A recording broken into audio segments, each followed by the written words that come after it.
মনে হয় আস্তে আস্তে আয়ু বাড়াতে হবে, কারণ আমাদের যাদের বাড়ি আছে, আমাদের যাদের সন্তান আছে, তাদের মনে হয় যদি আমরা গিফট করতে চাই কোনোভাবে, নতুন একটা মনে হয় নিয়ম আসছে আর কি। এই জন্য আমাদের একটু এক্সারসাইজ করতে হবে এই ব্যাপারে, কিছু আমরা আলোচনা করি। না দেখুন, এখানে যে নিয়মটা আসছে, নিয়মটা আসলে অনেক দিন আগে থেকেই ছিল যে প্রপার্টি গিফটিং 1 পাউন্ড, বা আপনারা যদি কেউ এখন যে জিনিসটা হচ্ছে যে আপনি আপনার বাচ্চাকে আপনার যে প্রপার্টি, এই প্রপার্টিটা যদি আপনি গিফট করতে চান, তাহলে আপনাকে আসলে কি করতে হবে। তো এখানে এইগুলোর মধ্যে আপনি যদি দেখেন বিগত কয়েকদিন ধরে এই জিনিসটার কিন্তু অনেক বেশি আপনার সার্চ হচ্ছে, ইন্টারনেট বলেন বা আমাদের বাঙালি কমিউনিটিতে আমরা যে জিনিসটা, যে আমাদের অফিসিয়ালি আমরা অনেকগুলো ফোন কল পাচ্ছি যে আমি যদি আমার ছেলে বা মেয়ে বা আপনার ছেলে মেয়ের যে যে সন্তান, তাদেরকে যদি আমরা আসলে প্রপার্টিটা দিতে চাই, এখন একটা নমিনাল ফি। এটা কি সহজ হয়েছে আগের থেকে না আগে? এখন দেখুন, এটা সবসময় ছিল, সবসময় সহজ ছিল। এখন কোন একটা জিনিস সহজ তখনই যখন আপনি আসলে জানেন। আমাদের বাঙালি কমিউনিটিতে আমরা যারা এই প্রপার্টি গিফটিং এই জিনিসটা যারা জানি না, যারা সলিসিটার বা যারা আইন নিয়ে কাজ করেন, তারা সবাই কিন্তু আসলে জিনিসটা জানে। এজ এ হোল কমিউনিটি হয়তো অনেকে আমরা জানি না, যেহেতু আমরা এই ইন্ডাস্ট্রিতে অনেকদিন ধরে আছি, কিন্তু ইদানিং ফোন কল পাচ্ছি, একটা ন্যাশনাল নিউজের কারণে আসলে কিন্তু পাচ্ছি।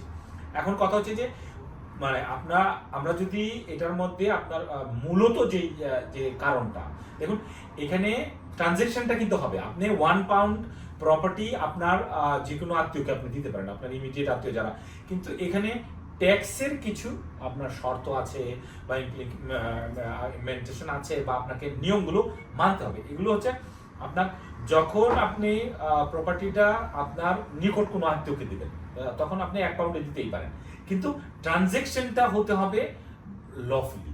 আপনাকে এটা কিন্তু এটা আমরা জানি যে এটা ব্যয়বহুল, এটা টাইম কনজিউমিং, কিন্তু এই যে প্রসেসটা আছে, এই প্রসেসটা অবশ্যই আমাদেরকে করতে হবে কোনো একটা সলিসিটারের থ্রুতে।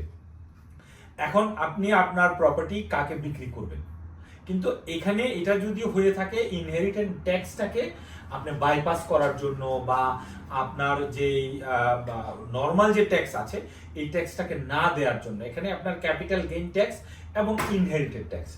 এখন প্রথমে বুঝতে হবে যে ইনহেরিটেন্স ট্যাক্সটা আসলে কে দিবে।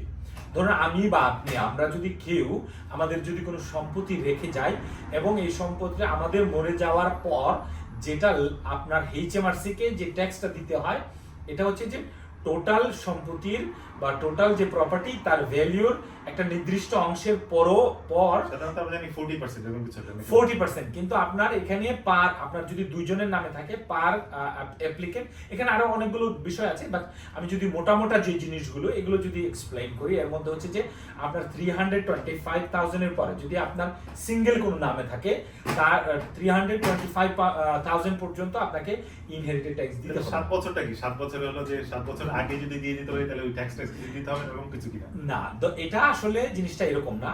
ধরুন আমি আমার প্রপার্টি আমার মেয়ের নামে 1 পাউন্ডে বিক্রি করে দিলাম, তো এখন আমি যদি উইদিন 7 ইয়ার আমি যদি মারা যাই, তখন তাকে আবার এই ইনহেরিটেড ট্যাক্সটা দিতে হবে।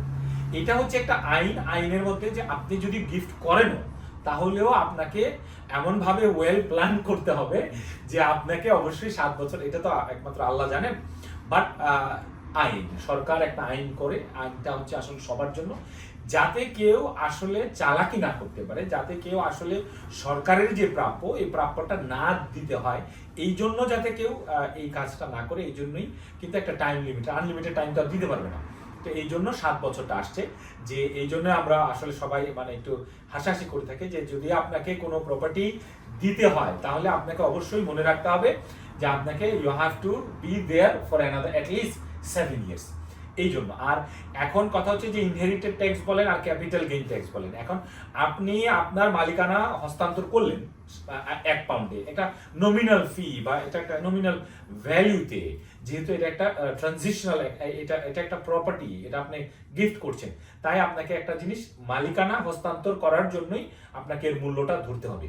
এখন ক্যাপিটাল গেইন ট্যাক্সটাও আপনাকে কেন দিতে হবে, কারণ হচ্ছে আপনি যখন বাড়িটা ক্রয় করেছেন, দুনো পক্ষকেই কিন্তু এখানে আপনার লাইভেবল হতে হবে। আপনি যখন বাড়িটা ক্রয় করেছেন তার থেকে যদি ভ্যালুটা ইনক্রিজ হয়ে থাকে অবশ্যই আপনাকে ক্যাপিটাল গেইন ট্যাক্স দিতে হবে। এখন কে দিবে এটাও কিন্তু আপনাকে নির্ধারণ করতে হবে। আর দ্বিতীয়ত হচ্ছে ইনহেরিটেড ট্যাক্স।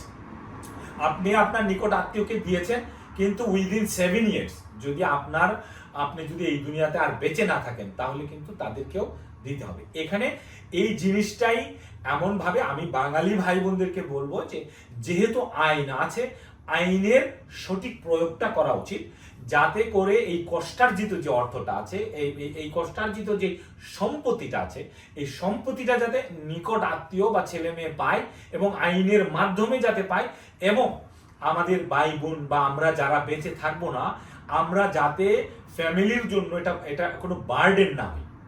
ধন্যবাদ সবাইকে, আমাদের সাথে সাথে ধন্যবাদ ক্রিয়েটিভ ডিজাইন এন্ড কনস্ট্রাকশন লিমিটেডের পক্ষ থেকে আমি অ্যান্ড্রু মধু এবং সাদিক আলম আপনাদের সবাইকে শুভেচ্ছা জানাই। আমরা আপনাদের পাশেই আছি। আমাদের সাথে যদি যোগাযোগ করতে চান আমরা গ্যাংসিল স্টেশনের পাশেই অবস্থিত। গ্যাংসিল স্টেশন থেকে বেরোই আমাদের পাবেন। Creative design and construction limited আপনাদের পাশেই আছে।